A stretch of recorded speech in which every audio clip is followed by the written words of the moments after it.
The country's economic outlook virtually unchanged from the past month, but that's a good thing as government officials look to the return of pre-pandemic gains. Here's what else the latest central bank report has found.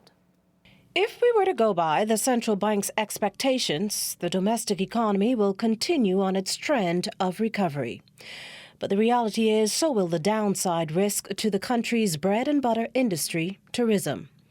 And again, you can blame that on elevated international health and travel sector exposures to disruptions due to further mutations of the COVID virus.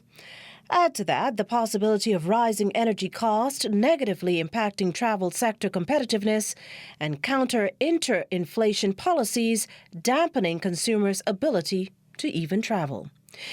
In the face of such pressures, there's heavy reliance on new and ongoing foreign investment-led projects along with continued post-hurricane reconstruction works.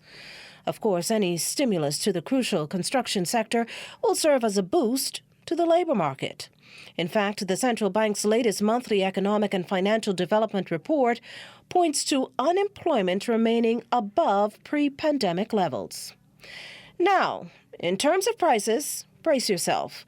The report cites that an elevated inflation rate is anticipated, and that all goes back to soaring international oil prices, the higher cost of other imported goods, and supply chain shortages brought on by tensions in Eastern Europe.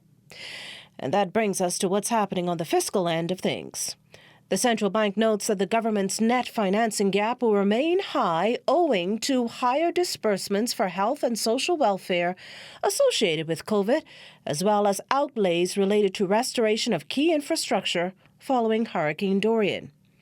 Further projected revenue shortfalls should continue, but with taxable economic activity improving.